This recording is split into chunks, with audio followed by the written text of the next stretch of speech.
Broadcasting from Manhattan Beach and the World Wide Web, you're listening to CHSR, HealthyLife.net. As a service to our listeners, this program is for general information and entertainment purposes only. CHSR, HealthyLife.net does not recommend, endorse, or object to the views, products, or topics expressed or discussed by show hosts or their guests. We suggest you always consult with your own personal, medical, financial, or legal advisor.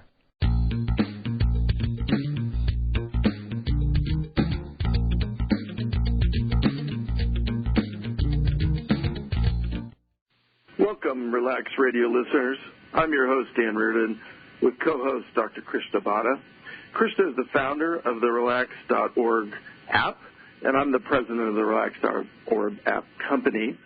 That app can be downloaded at the App Store and the Play Store, and you can also visit us on the web at relaxx.org. With us today, we have Dr. George Manning, a professor of psychology at Northern Kentucky University and an author.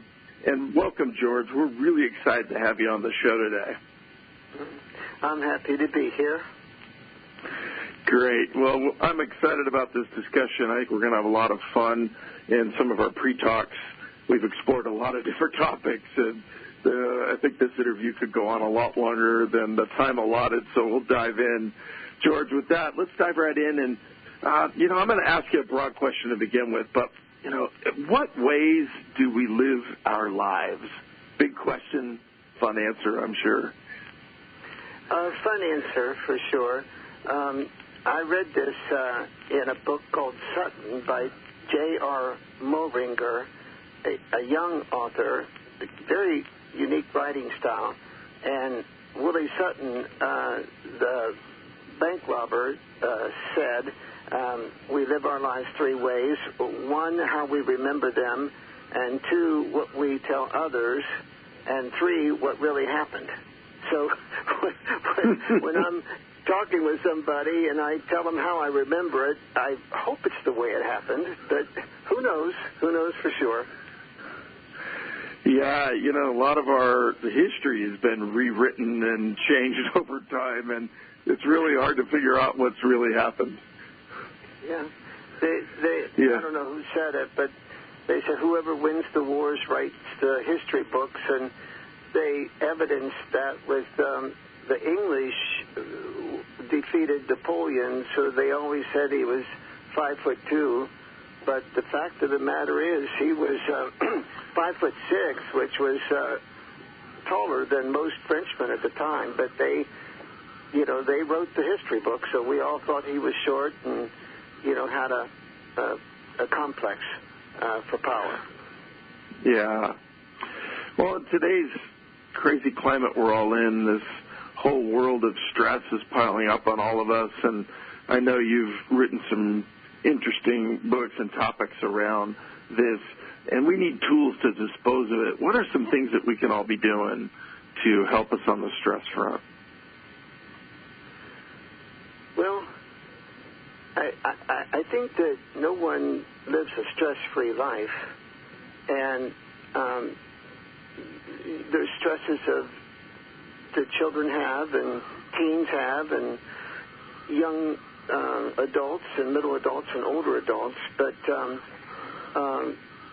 talking about, adolescence onward, I think it's good to know the characteristics of a hardy personality, and if you can embody these, it's good. It can help you to succeed in your life, but to tell about it. And if you want, I'll hit those real quick. There's 5 of them. They belong to humankind in general, but hardy people have more of these, and to a greater degree. The research would show that the 5 are a commitment, thinking that you're doing the right thing. And if you just think about your own life, it's a great source of coping to think that you're doing the right thing. So a sense of commitment, The second would be a sense of control. Not that the world's in charge of you, but you're not the victim, but you're more the victor. And what gives you the feeling of control is if you're a good time manager. And you, the basics are to make a list, prioritize according to your values, and work on first things first. And as you complete a task, check it off. It's a great upper that people feel when they do that, and satisfying feeling, and it makes them effective in whatever they're doing. The third would be attitude. It's said, life is partly what happens to you, but mostly your attitude about it. And so if you could accentuate the positive, so to speak, see life and events for what they are, but then focus on the positive versus the negative. The Chinese had a symbol for crisis, and it had two characters, and one was an opportunity and the other was danger. So you need to focus on the opportunity, the potentialities, have a positive attitude. That's the third characteristic of a hearty personality. And the fourth is a big one, and that's perspective. Keeping things in perspective, and don't make mountains out of molehills. Most things are molehills. There are hills worth dying on, but they're few and far between, so you want to let small things stay small, as opposed to living life in a state of constant alarm or vigilance leading to inevitable exhaustion. Well, what can keep that from happening is if you keep things in perspective. And then the last, and I think it's the characteristics, and I think it's the most important for most of us most of the time, is positive relationships. And whether that's with, family, friends, older people, younger people, animals, but, as you sow, so you reap. And if you always do the loving thing, it ends up being a healing thing and good for all. The other people, physiologically speaking, good for all. So the hearty personality has a sense that they're doing the right thing, a sense of commitment. They are good at feeling in control, as opposed to, flotsam on the sea of life and a master of their own destiny. And they have positive attitude. They don't deny reality, but they accentuate the positive. And they keep things in perspective. And, again, most important, I do think, is they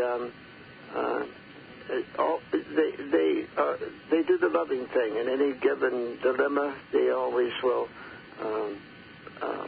go for love versus hate and help versus harm and that sort of thing. So those are the characteristics that can help people deal with stress. Yeah, I really enjoy the list. Go ahead, Dr. K. Yeah, no, I love the way, George, you talk about perspective. The only thing is, how do you communicate to someone who always makes mountains out of molehills? Well, we follow the habits, don't we, often? And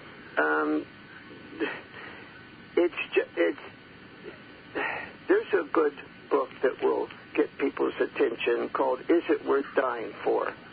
And lots of times if there's a stroke or heart attack, it'll be a part of the rehab is to read that book by Robert Elliott, Is It Worth Dying For?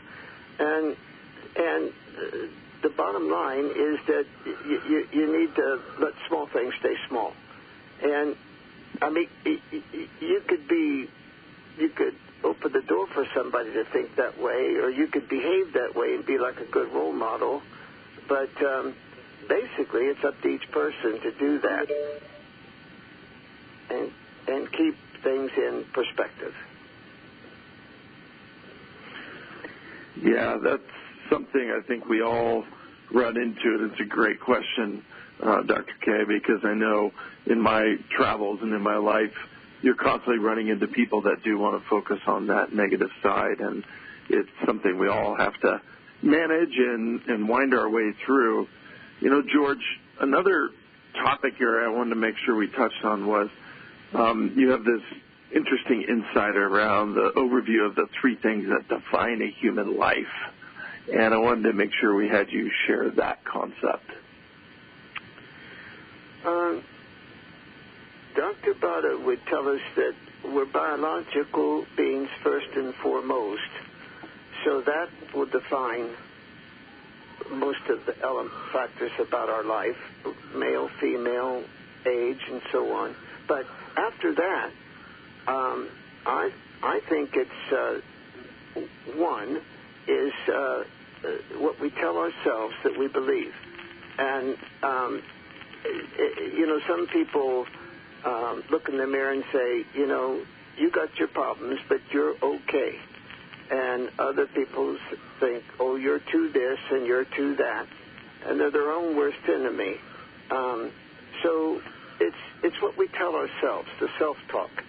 And the second, and that comes from our self-concept, our concept of ourselves as losers or winners or, you know, helpers or hurters. But anyway, what we tell ourselves that we believe. The second is the people who are around.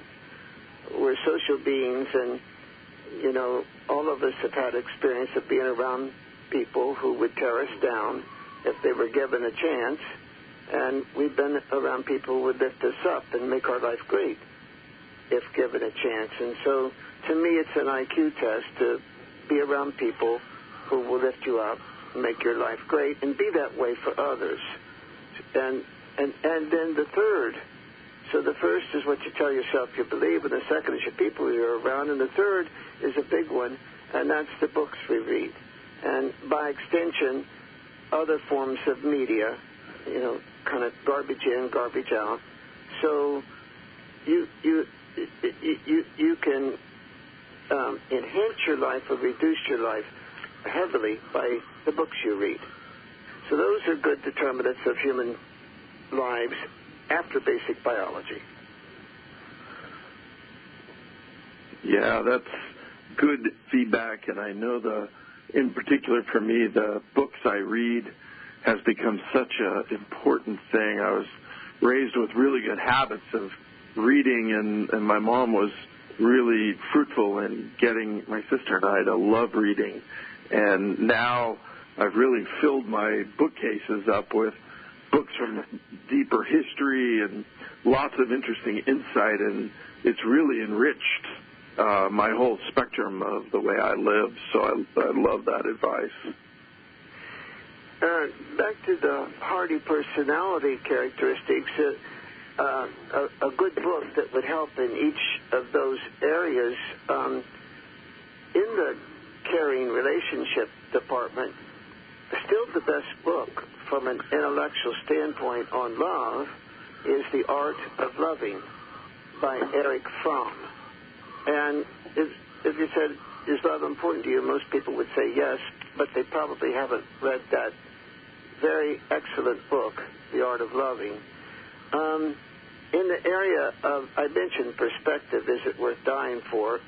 In the area of sense of control, I think that How to Get Control of Your Time and Your Life by Alan Lakian, whatever's the newest edition of that, is a good guide, and so is Stephen Covey's book, First Things First. But in the area of commitment, this gives me the chance to talk about a great book that will help there, is Man's Search for Meaning by Viktor Frankl. And his whole point is that everybody needs a purpose in life, something important yet to be done. And if you think you're living your life in line with your purpose, you can, have commitment with no axiological arrest, so to speak. Axiology being the study of values. You can be a home run hitter and live a committed life, an examined and committed life. Well, that book, A Man's Search for Meaning, is, if somebody's only going to read one psychology book in their life, I think that's the book to read, Man's Search for Meaning. I think me and Dan both have read that book, and I think we talked about it. It's a great book. Talking about Victor, something important yet to be done. You talk about flow. That part, can you elaborate on the concept of flow and what it really means? Well, the term was coined by a name that is very hard to spell, Mihai Csikszentmihalyi. I think he's Hungarian, but he was the chair of the psychology department at University of Chicago, and he was a humanities-oriented fella, but he would study people who were high-performing in their field, and he found that when they were performing so high, they were in a state of flow, psychological flow. And if you could imagine a hash mark, a horizontal, on the left would be low skill, and on the right would be high skill. And then on the vertical hash mark, if you could imagine the bottom, it would be low challenge, and at the top it would be high challenge. Well, if a person didn't have much skill for the thing they were doing and they didn't feel challenged, they would be in a state of apathy before long, and that's not a good state to be in. If they're highly challenged but they lack skill, maybe they can't speak French, or they can't sing on tune, or they can't compute, or can't farm well, they'll be in a state of high anxiety. If they're highly skilled, maybe they can sew, maybe they can cook, maybe they can do accounting well, maybe they can do the operations well, like you just did, Dr. Bada, over at the hospital. But they don't feel challenged, then they're going to be in a state of boredom. No place from which to pass, so to speak. But the person who's in flow is highly challenged to do what they are really good at. It could be mothering. It could be driving. It could be being a test pilot on a plane. But in that state, there's a clear, impressive purpose that they distinctly know, and they lose track of time and place, and they wonder what in the world happened to the minute, to the hour, to the day, to the year, to the career. And they become the work, and the work becomes them. But in that, it's a very satisfying state for people to be in, is a state of flow, according to this Csikszentmihalyi, Dr. Csikszentmihalyi. In the field of psychology, there's the different schools of psychology, and something that's been popular in recent years is called positive psychology, and he would be a proponent of that. So let me understand this, George. Somebody is creating music, he's lost in music, he's in a trance, he's in a flow, if you are saying that. And how you get there is when you're challenged to do what you're really good at. I was reading or hearing where the author, Patterson, has a new book,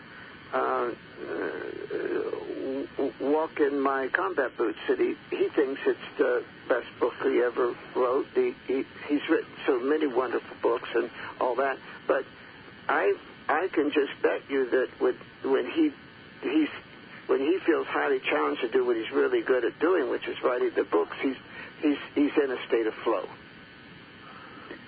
Okay. I mean, Dan sometimes describes to me he gets up early in the morning at 4 o'clock, and he feels like something is coming to him. You know, it's like, and then he notes it down so that it doesn't get lost. And those things are related to the challenges that he has in front of him. Dan, can you describe that? I mean, see if that is a flow as well, according to George? Yeah, I mean, you definitely encapsulated it. It's moments where I wake up and I just feel, deeply connected to the source, if you will, and information, insights, content just comes to me, and I write it down and wind up with some really interesting thoughts and insight that I'm just in kind of a flow state for half an hour, 45 minutes, sometimes a little bit longer. You probably have a sense of growth and being part of some greater thing. Your ego boundaries are transcended. Yeah, it definitely feels like it's connected to that, George, for sure. Well, we're going to be winding down our first part of the segment here, but George, I want to make sure, how can people connect with you or get in contact with your material? Is there a website or a best way to find you? The stress book, third edition, is on Amazon, and great. They would like that, I think. It's a comprehensive book on stress, dealing with stress physiology in the beginning and health behaviors at the end and everything in between, personality and stress and personal stress and interpersonal stress and so on. So there's that book. And then the McGraw-Hill has the leadership book. The 7th edition is just out this last week. So it's The Art of Leadership, so they could access McGraw-Hill's website for that book. And then, how the students will make a website for you, that sort of thing. So if they just typed in George Manning on a Google, up will pop a home page. And I'm the lowest tech person that anybody's ever met, but so it's fun for me to see that homepage. But anyway, that homepage shows the courses that we teach and the clients we serve and so on. So I think those are the way. Great. Well, we're going to take a short break from Relax Radio, and we'll be right back with George to talk about some additional insights around leadership and some other principles.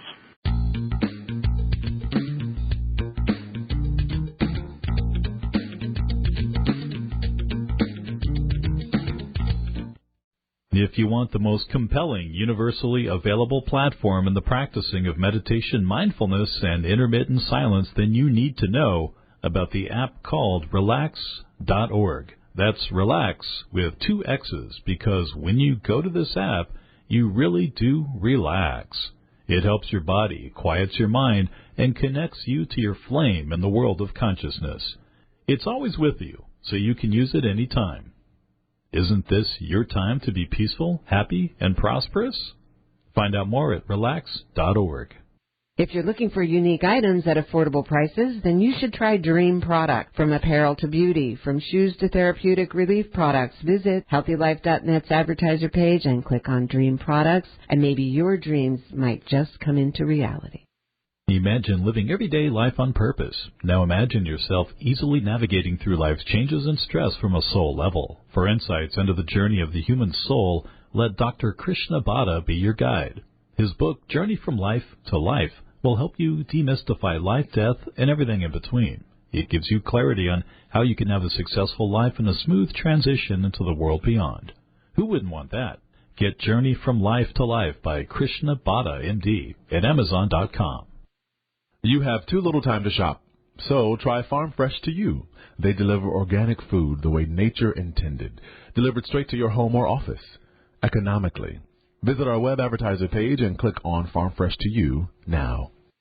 Feel like the super person you are meant to be? It's easy at liveandbreathesolutions.com. They don't just talk about healthy living. Their superfoods are combined with products you use daily, so you're actually getting a healthy living at great prices, too. Imagine chocolate, gluten-free organic snacks, mixes, and ingredients, all but a click away at liveandbreathesolutions.com.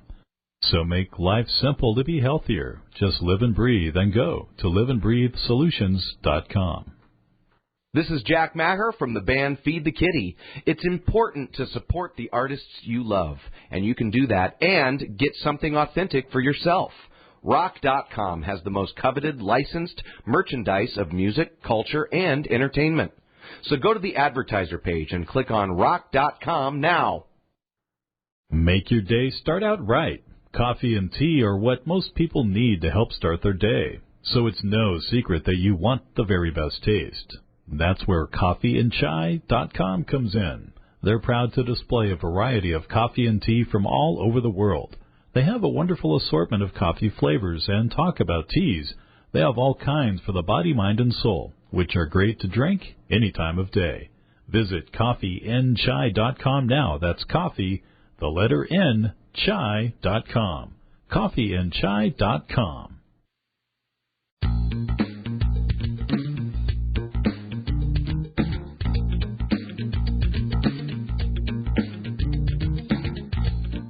Welcome back to Relax Radio. This is Dan Reardon, your host, with co-host Dr. K and our guest, Dr. George Manning, back for some additional insights around organizations and organizational leadership principles. So, George, I'm going to dive right in and ask you, what is needed for organizational success from your perspective? Well, who would like this question is people in the world of work, in particular leaders.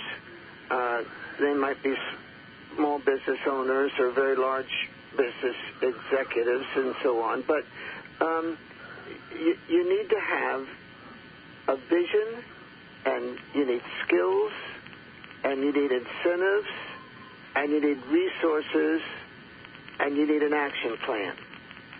And you need to be good at all those areas. And if an outfit, an organization, whether it's IBM or the church or the university or the hospital, had everything except an agreed upon direction, that would focus and energize people, there'd be confusion.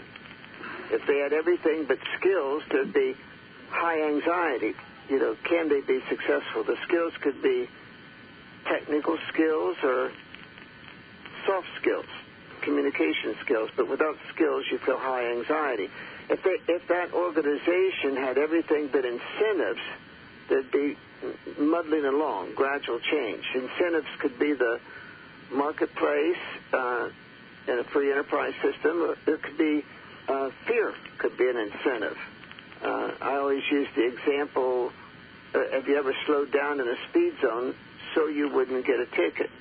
So we do things out of fear, and without incentive, you just get muddling along. A lot of people might say it's much like some units of government. And then if you had everything but resources, there'd be frustration.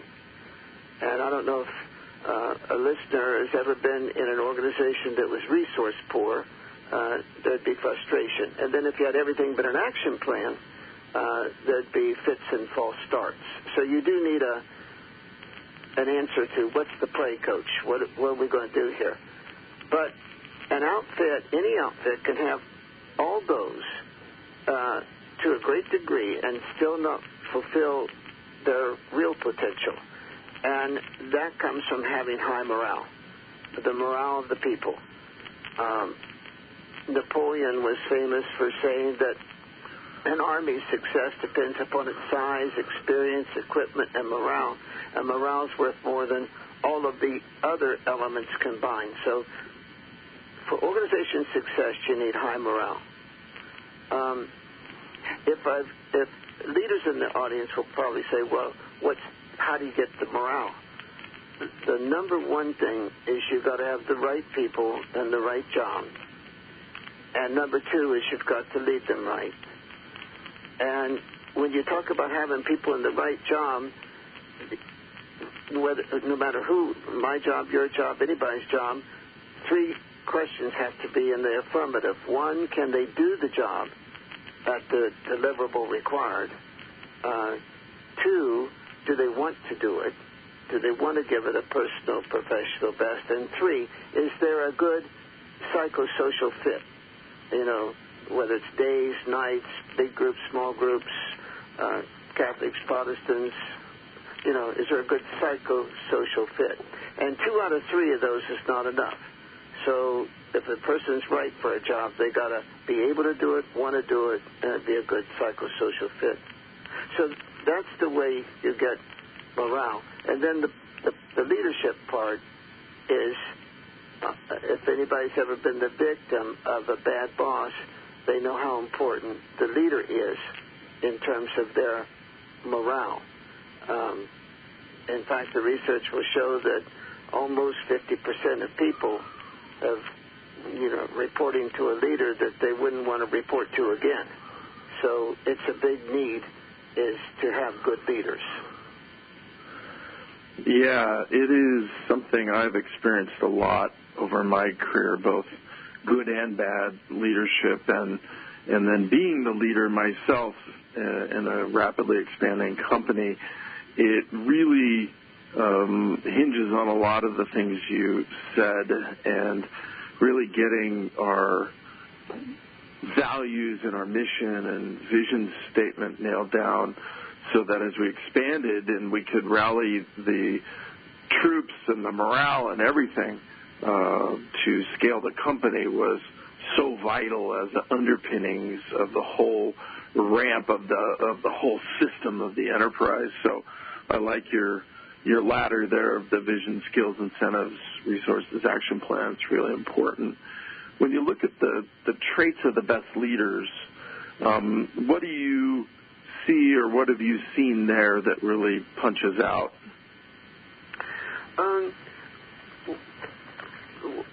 Let's start out with what leadership is social influence. That's what it is. And leadership in the home, the community, the workplace, social influence won't happen unless the leader cares about the work and cares about the people. One without the other isn't enough. And people know who's in the saddle or not, and they know who's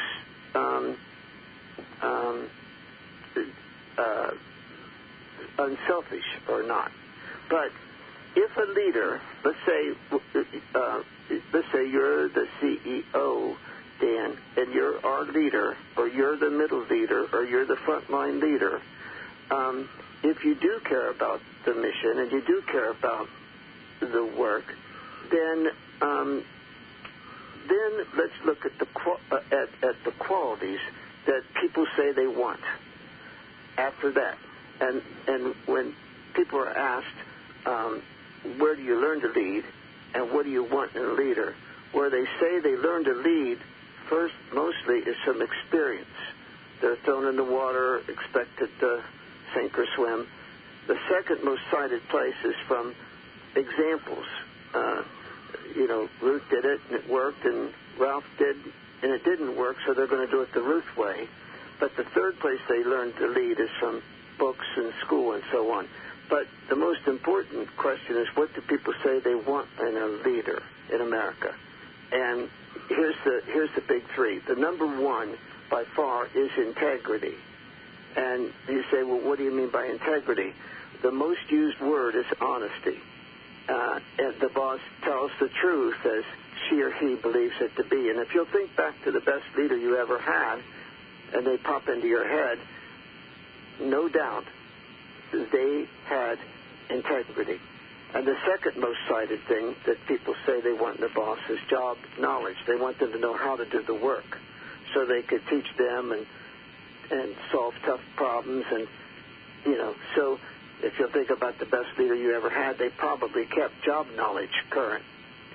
And then the third thing they say they want in a boss are these soft human side skills, like the ability to understand and deal with different kinds of people and build a team and have good communications and teamwork and one-team attitude, those sorts of things.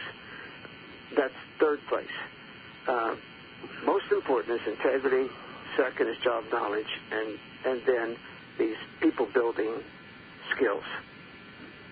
George, that is really good list there, and we're going to take another quick short break from Relax Radio, and we'll be right back with some additional moments that we share with George. Thank you. Okay.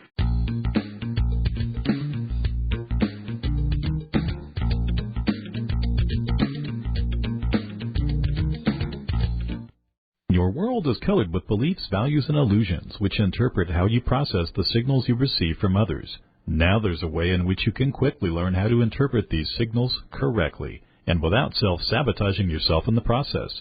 In Dan Reardon's book, Signals Proven Methods will help you see things more clearly, so you can act with purpose and achieve your goals, while attaining a more peaceful, happy life.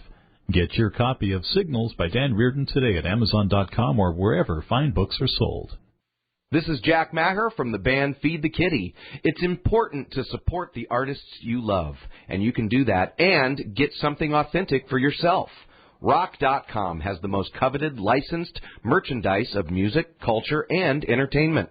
So go to the advertiser page and click on Rock.com now. If you want the most compelling, universally available platform in the practicing of meditation, mindfulness, and intermittent silence, then you need to know about the app called Relax.org. That's relax with 2 X's, because when you go to this app, you really do relax. It helps your body, quiets your mind, and connects you to your flame in the world of consciousness. It's always with you, so you can use it any time. Isn't this your time to be peaceful, happy, and prosperous? Find out more at relax.org. Get high-quality glasses, sunglasses, and prescription lenses at eyeglasses.com. Choose from over 250,000 items and 400 brands. Already have frames? Get replacement lenses. It's easy. Go to our advertiser page and click eyeglasses.com. Imagine living everyday life on purpose. Now imagine yourself easily navigating through life's changes and stress from a soul level. For insights into the journey of the human soul, let Dr. Krishna Bhatta be your guide. His book, Journey from Life to Life, will help you demystify life, death, and everything in between. It gives you clarity on how you can have a successful life and a smooth transition into the world beyond. Who wouldn't want that? Get Journey from Life to Life by Krishna Bhatta, MD, at Amazon.com. HealthyLife.net, where positive overcomes negative.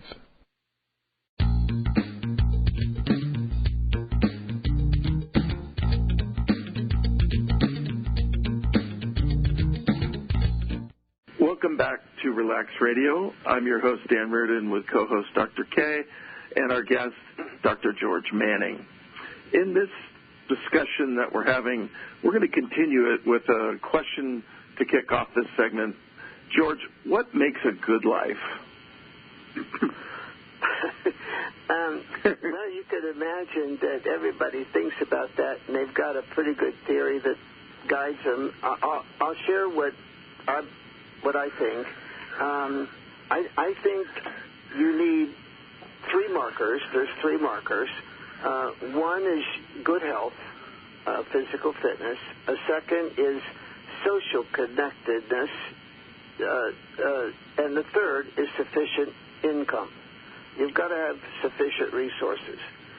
Those are the 3 markers. And then there's 2 inoculators against a bad life. One, these are critical. One is someone to love, and the second is something important to do. So we all need someone to love and something important to do. And then there, a good one-sentence recipe for a good life is to move your body. You can't have good health without movement. And open your mind. It's good to have an open versus closed mind.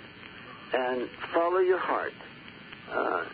Listen to the inner voice and follow your heart. And last, and perhaps nearly most important, is to count your blessings. Count your blessings every day. So to me, that's what makes a good life. Yeah, counting your blessings is so important, and it's so easy to be so busy that you don't take enough time to really ponder that and give that proper consideration. So I know that one rings especially true for me. When you look at our society is so fast-paced, there's so much action, and just to take a moment to, appreciate and count your blessings. On the topic of counting your blessings and the aging population, I know you have a couple of things that the aging population, the way you phrase it around that particular group, and it'd be good to kind of reiterate for that group the two most important things from your perspective.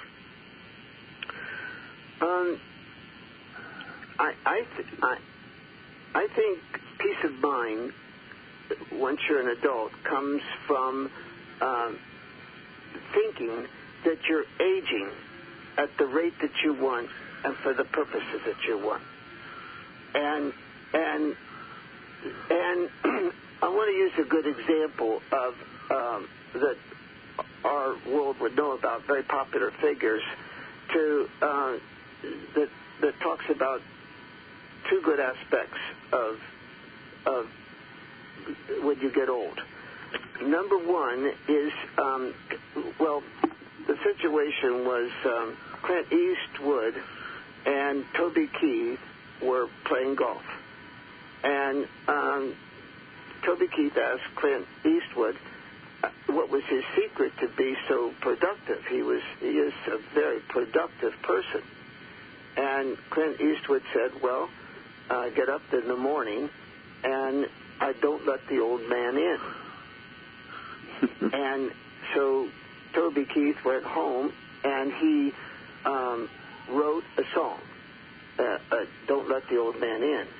And next time they saw each other, he gave that to Clint Eastwood, and he used that as part of his soundtrack for his most recent movie, The Mule.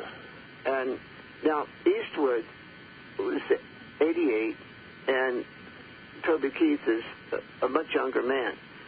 So what I take out of this, I'm putting words in Clint Eastwood's mouth, but I bet you he would say he wants his last work to be his best work.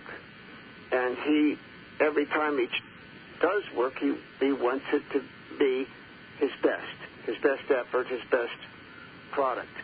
So in my own case, I want my last class to be my best class, certainly my best effort. And the other message is the collaboration between generations, and the good that the young people bring and the good that the older people bring, and out comes something better than both would have alone. One day I was checking the email to the college, and on our website or whatever, up popped a thing called My Mom's Motorcycle. It's 5 minutes long, and come to find out, one of our students made that little clip.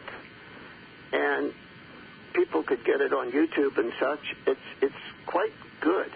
And it makes the point that the younger people can learn from the experiences and the values and such of older generations, and older people can learn from the skills and the energy and the creativity of younger generations. It's called My Mom's Motorcycle. It's 5 minutes long, and it's on YouTube, and one of our students did it, and it impressed me very much. So that's what I think about aging. Yeah, that's a fun one. I haven't seen that clip, but I'm definitely going to dial it up. Yeah, I like the idea of don't let the old man eat. It's really. I think that Clint Eastwood is quite a good role model for professionalism, doing his very best, trying his very best. I always loved his movies. Now it's the Yellowstone series. Yeah, I've heard about that, but I haven't seen that one. Isn't that a different actor? I don't know who. Yeah, it's a different actor, but it's still about cowboys and the West. What is it about foreigners that they love American gangster movies, Al Capone, and they love American westerns like John Wayne? I'm telling you, Frau Zimmerman in Austria, I was a student there in 63, 64, and she was older, and she was so older that she would have done the waltz and so on at the Habsburgs court, but she loved it when we take her to American gangster movies in Vienna or see the American cowboys. She just loved that. Why do you like the cowboys, Dr. Bada? Well, I met a psychic in Bangor, and she told me I was a cowboy in my past life. Oh, and you believe it? Well, I mean, I went to meet her for half an hour, and she kept talking about my past life for 20 minutes. I said, come on, come to this life. So, I mean... well, with that insight, we're going to take another quick break from Relax Radio, and we will be back for our final segment with Dr. George Manning, and Dr. Bada will be leading the next segment with him. Thank you.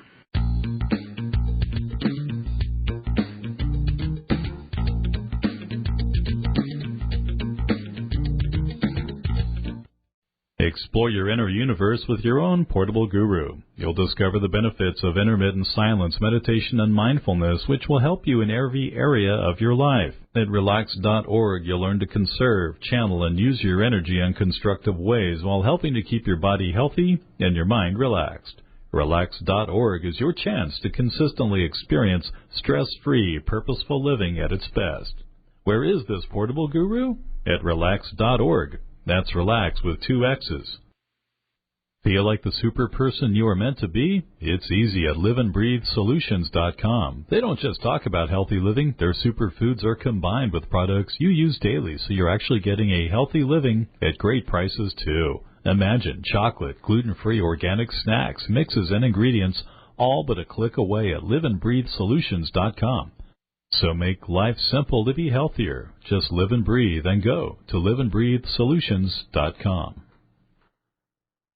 Your world is colored with beliefs, values, and illusions, which interpret how you process the signals you receive from others. Now there's a way in which you can quickly learn how to interpret these signals correctly and without self-sabotaging yourself in the process. In Dan Reardon's book, Signals Proven Methods will help you see things more clearly so you can act with purpose and achieve your goals while attaining a more peaceful, happy life. Get your copy of Signals by Dan Reardon today at Amazon.com or wherever fine books are sold. Imagine living everyday life on purpose. Now imagine yourself easily navigating through life's changes and stress from a soul level. For insights into the journey of the human soul, let Dr. Krishna Bada be your guide. His book, Journey from Life to Life, will help you demystify life, death, and everything in between. It gives you clarity on how you can have a successful life and a smooth transition into the world beyond. Who wouldn't want that? Get Journey from Life to Life by Krishna Bada, MD, at Amazon.com. More exhilarating talk. HealthyLife.net.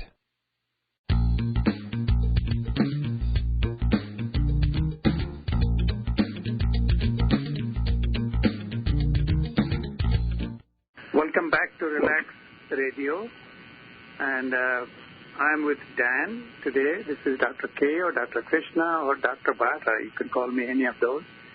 We always feel we control our life until we don't. And one of the things we will talk now with George and Dan is how we met each other. There was no purpose in the meeting, and out came wonderful things and wonderful relationships. So, George, I want to hear from you how you came across Franco. Well, like so many people, they go to college, and many get the chance to study abroad. And I had a junior years, 1963-64, in Vienna, and one of the professors was Dr. Frankel. And so I got a good, solid year with him. And then I was able to stay in touch with him all the years thereafter. I remember our philosophy club at Northern Kentucky University, somewhere around 95-ish or something, they wanted to hear what he had to say about logotherapy, meaning therapy. And so we dialed him up, and he would, tell us what he thought. But Dr. Frankel wrote a book in 1946 based upon his experiences in the Nazi death camps in Auschwitz and Dachau and so on. And the New York Times did an evaluation, and the Library of Congress did an evaluation of the 10 most influential books on the American people. And number one, of course, is the Bible, and for so many people. And number 9 is Man's Search for Meaning. And in this book that he wrote, he, based upon his experiences, he reaffirmed what he thought when he went in, and that is that we do need a purpose in life, something that is important, not only for survival, but for mental health. And that book, he saw people like airplanes. An airplane is an airplane when it's on the tarmac, but when an airplane is everything an airplane can be is when it's flying. So we're like airplanes, and, as we sit in a chair, we're people, but when we're everything a person can be is when we live a examined and committed, purposeful life.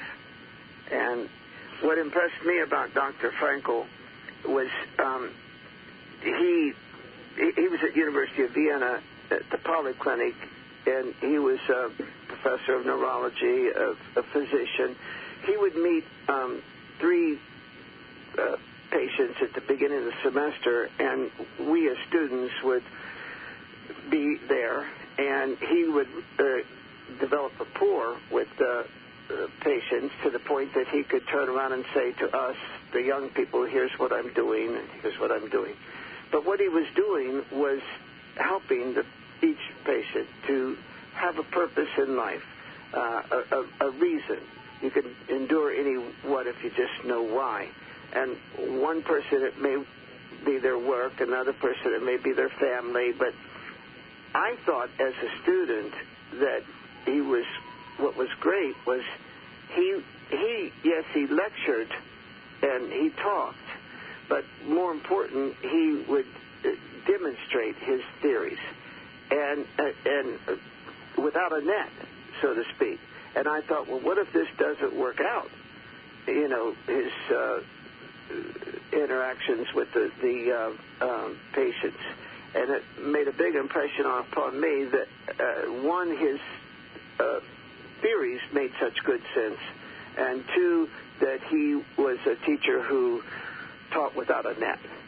And I'm just one of thousands of students that he would have had through the years, and I was pleased to be part of it. And you know how there are people, we're products of other people, our teachers, our parents, and so on, and he was a significant person in my life, in my professional life. One time... That sounds wonderful, George. Sorry, you're still saying something about him. Go ahead. Well, you know how American young people will ask questions, but the Austrian, German professor types, they don't like questions. I asked a question that dealt with paradoxical intention, and he explained it, but it didn't make sense to me, so I asked it again, and he said he'd see me after class, And so So I went to his office, and he was very upset, and he reached in a file cabinet, and he threw these cases at me and said, now go home and read these and come back and tell me you don't understand paradoxical intention. So I went home and studied them over the weekend, and when I got back, it was still confusing or vague to me, but I told him it was crystal clear now. I don't know why in the world I didn't get it before. But anyway, he kind of liked me, and he asked me to read an article that he had prepared for the Reader's Digest. And, you know how they can, seems like they can do English better than we can, but at the same time, he was German, so I read this, and I could correct a little point. He was talking about somebody that was needing a life preserver, but it was written in a way that he threw the life preserver up on the bank as opposed to the life preserver was thrown to them in the water. So I could just, fix that a little bit, and I enjoyed that. And I'm sure he hit it off with just hundreds of students over the years. I talked to him when he got very old, too, and he was frustrated. He was 92 when he passed, but he just loved to go around the world and share his thoughts about logotherapy. He came to America and often, and he lost his mobility, and he was kind of bedbound, and he was very upset that he couldn't continue to do that work. So well, George, I remember him fondly. George, it's really amazing to me getting to interact with you, Viktor Frankl, and that book had a massive impact on me years ago when I got introduced to it, and I was really excited to know that you had been a student of his. I want to thank you for joining us today. Everybody, you can find this show and others on demand at healthylife.net, and you can find out more about relax.org, RELAXX.org, on the web. And we look forward to having you listen to another episode next week. Dr. George Manning, thank you. And Dr. Bada, as always, it's great partnering with you on this broadcast. I want to thank Dr. Bada especially. We've met here in Maine and enjoyed each other immensely. And thank you for inviting me, Dr. Bada. And Dan, I sure wish you the best out on the West Coast. Thanks, George. Thanks, everybody.